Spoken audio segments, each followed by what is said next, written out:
Alhamdulillah pada siang hari ini kita berjumpa kembali untuk melaksanakan kuliah dengan mata kuliah manajemen peserta didik.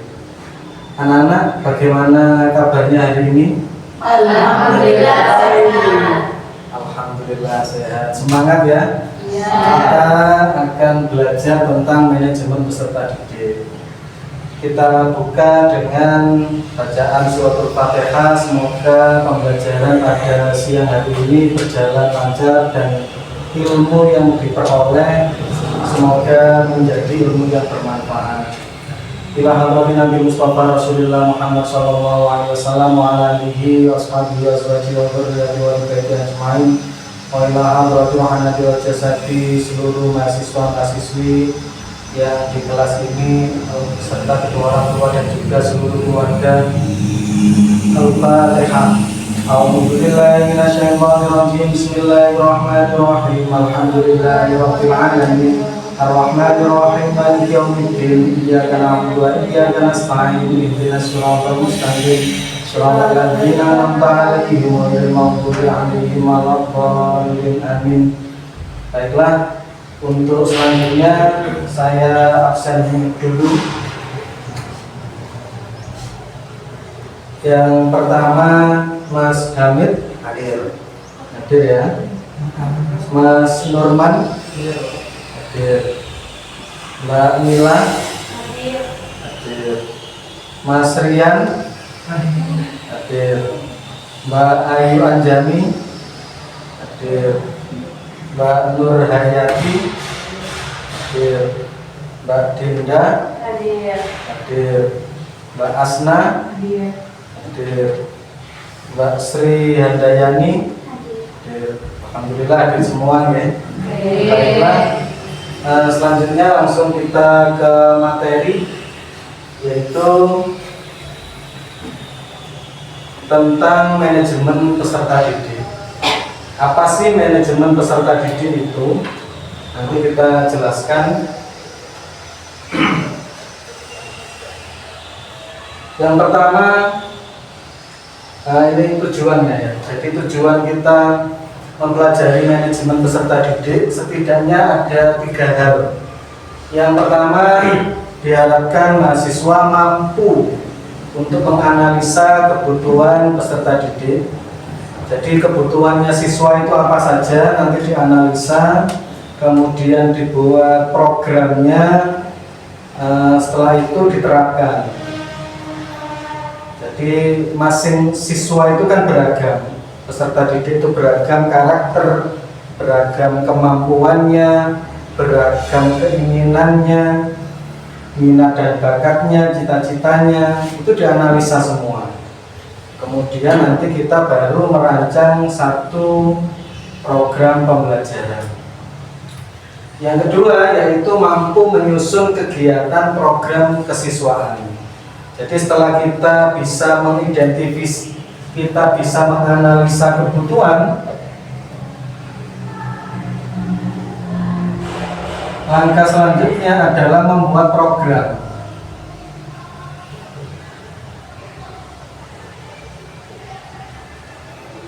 Kemudian yang ketiga, target kita adalah meningkatkan pengetahuan dan keterampilan.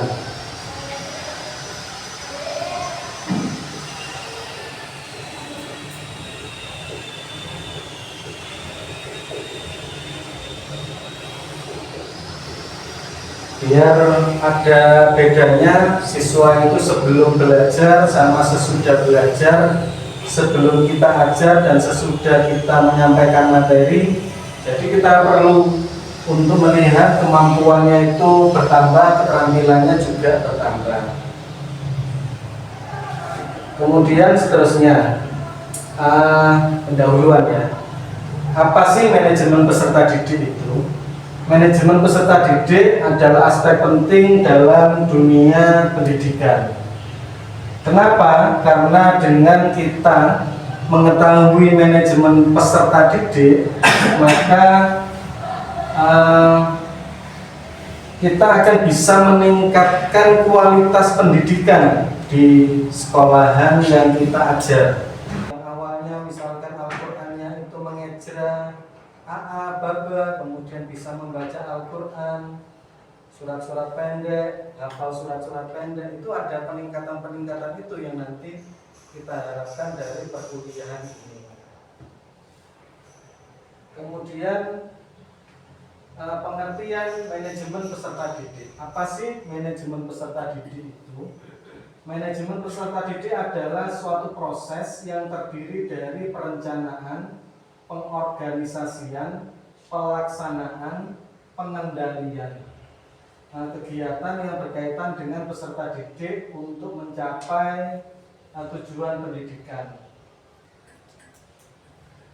Yang seterusnya yaitu manajemen peserta didik bukanlah dalam bentuk kegiatan-kegiatan, bukan dalam bentuk pencatatan atau pengelolaan data peserta didik saja, melainkan meliputi aspek yang lebih luas yang secara operasional dapat dipergunakan untuk membantu kelancaran upaya pertumbuhan dan perkembangan peserta didik melalui proses pendidikan di sekolah. Pola pikirnya. Kemudian yang seterusnya, tujuan manajemen peserta didik paling tidak ada 4. Yang pertama, meningkatkan kualitas pendidikan. Kemudian yang kedua, bisa meningkatkan kedisiplinan dan kemandirian peserta didik. Peserta didik itu diupayakan disiplin. Jadi misalkan masuk jam 7, maka jam 7 juga harus ada di kelas, jangan sampai kemudian lambat. Kemudian juga kemandirian, yang peserta didik itu dilatih untuk mandiri, menyiapkan bukunya sendiri, menyiapkan perlengkapan sekolahnya sendiri, menata sepatunya, menata bukunya, menata tasnya, dan lain sebagainya, menata kerapiannya. Ini harus dilatih. Termasuk ketika mengerjakan soal-soal yang dikasihkan oleh guru. Jangan sampai orang tua itu terlalu membantu. Kalau semua dikerjakan orang tuanya, utamanya ibunya, nanti yang pintar ibunya, anaknya nanti enggak ini.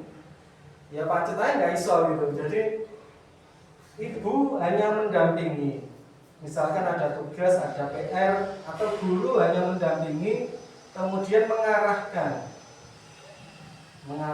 untuk menjawab persoalan-persoalan yang ada di buku tersebut dan bisa meningkatkan kemampuannya. Yang nomor 4 yaitu membantu untuk menyalurkan aspirasi. Dia ingin apa, kita bantu. Kadang-kadang sekolah yang bagus itu ada seorang psikologinya. Dia punya psikolog yang mana dia nanti baru masuk itu sudah dites psikologinya. Oh ini si A ini kelebihannya di sini, kelemahannya di sini, si B kelebihannya di sini, kelemahannya di sini. Itu sudah ada datanya. Tinggal guru nanti yang ngajar tinggal melihat rekam ininya, psikolognya, kemudian mengembangkan apa yang diminati. Kemudian prinsip manajemen, ada 8 prinsip kalau tidak salah di manajemen peserta didik. Yang pertama adalah harus mengacu pada peraturan program sekolah. Kemudian yang kedua, manajemen peserta didik dipandang sebagai bagian keseluruhan manajemen sekolah. Kemudian yang seterusnya, kegiatan-kegiatan manajemen peserta didik harus diupayakan untuk mempersatukan peserta didik. Kemudian yang seterusnya, yang nomor 5 adalah kegiatan manajemen peserta didik haruslah dipandang sebagai upaya pengaturan terhadap pembimbingan peserta didik. Kemudian yang seterusnya, mendorong kemandirian.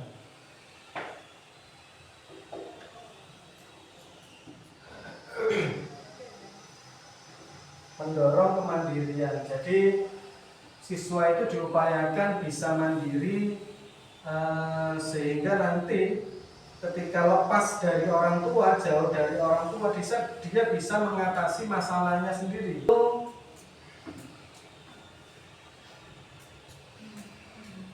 Haruslah fungsional bagi kehidupan. Ini Anda sama dengan kemandirian, jadi harus bisa mengatasi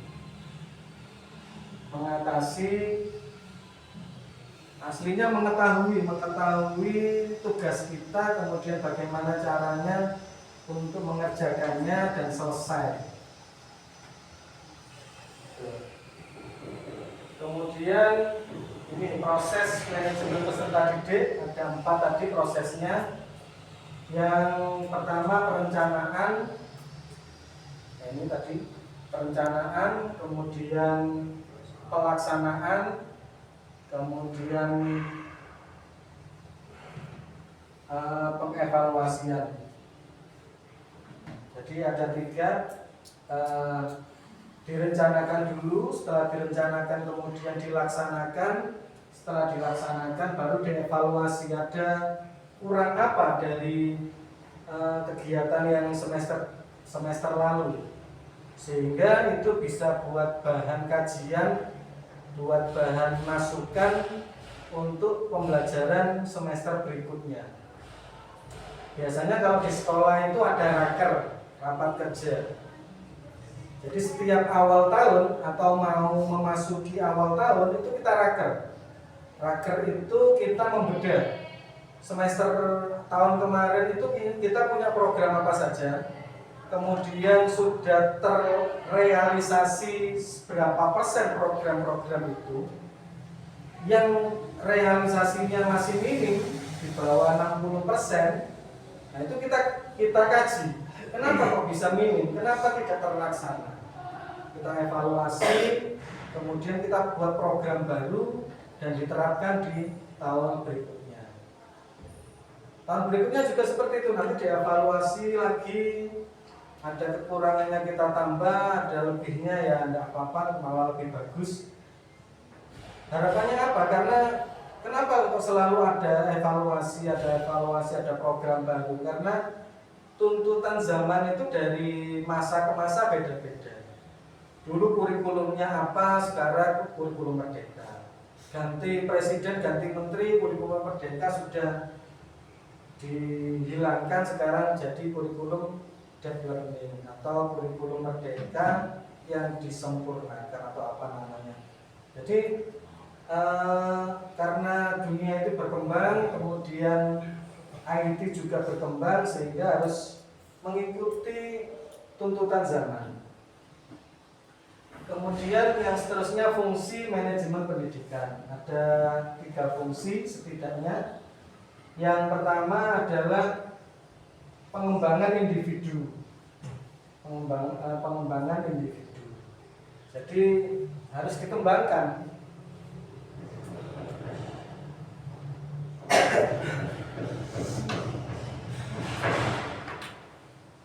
Pengembangan individu. Kemudian yang kedua adalah sosial, pengembangan sosial.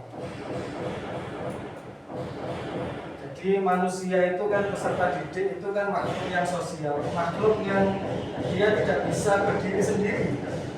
Dia butuh sosialisasi dengan lingkungan. Nah, kita latih dia bisa bersosialisasi. Kemudian yang terakhir adalah ada minat atau aspirasi. Masing-masing siswa ketika sekolah atau memasukkan anaknya di sekolah ini, itu kan punya keinginan. Nah itu kita gali, apa sih? Kenapa sampai memilih sekolah ini? Kenapa memilih jurusan ini? Itu kan ada tujuannya. Kita sebagai guru itu harus bisa mewujudkan keinginan-keinginan itu. Misalkan mahasiswa yang di PGMI, saya ingin jadi guru PGMI. Ya, bagaimana kita upayakan supaya dia bisa menjadi guru PGMI yang baik. Kemudian ada beberapa hal dalam pengelolaan kelas. yaitu yang pertama tentang strategi pengajarannya. Jadi dalam mengajar itu harus gonta-ganti metode, tidak boleh monoton, supaya siswa itu tidak jenuh. Kemudian yang kedua adalah disiplin kelas. Jadi ada aturan kelas, misalkan tidak boleh membuat rok kotor. Kalau membuat kotor harus dibersihkan. Misalkan ada jadwal piket itu harus ditaati.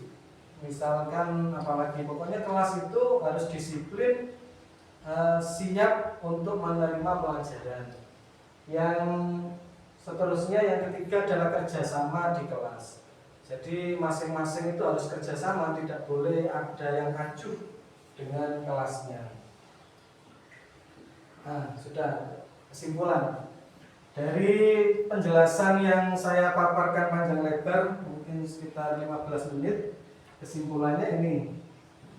Jadi manajemen peserta didik itu adalah segala strategi yang digunakan untuk meningkatkan kemampuan peserta didik.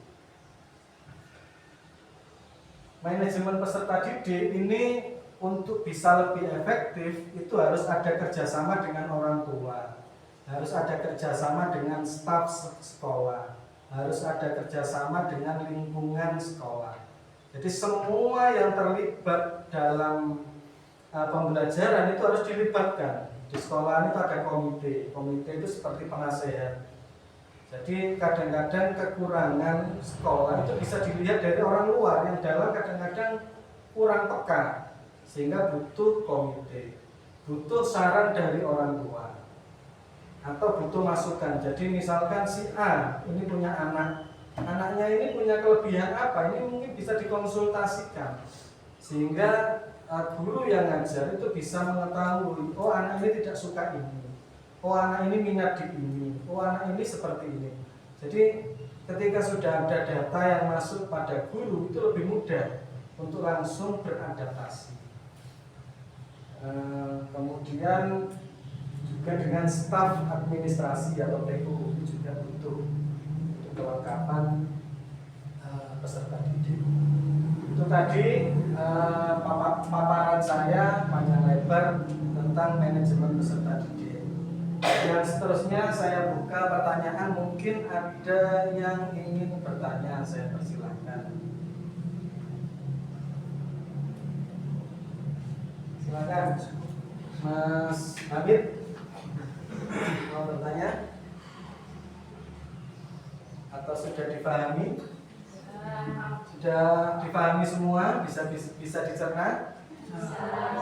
Alhamdulillah sudah bisa mencerna apa yang disampaikan. Untuk tugas minggu depan adalah menganalisis kebutuhan peserta didik. Analisa kebutuhan peserta didik.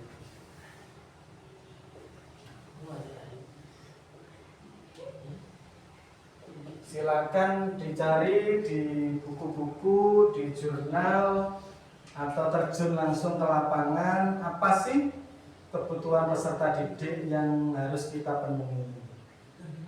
Nanti dikumpulkan minggu depan. Baik, itu dari saya. Kurang lebihnya mohon maaf yang sebesar-besarnya. Akhiran kita tutup dengan bacaan surah Al-Fatihah. Al-Fatihah. A'udzubillahi minasyaitonirrajim. Bismillahirrahmanirrahim. Alhamdulillahirabbil alamin. Ar-Rahmanir-Rahim. Maliki yaumiddin. Iyyaka na'budu wa iyyaka nasta'in. Ihdinas siratal mustaqim. Shiratal ladzina an'amta 'alaihim ghairil maghdubi 'alaihim waladdallin. Assalamualaikum warahmatullahi wabarakatuh. Waalaikumsalam warahmatullahi wabarakatuh.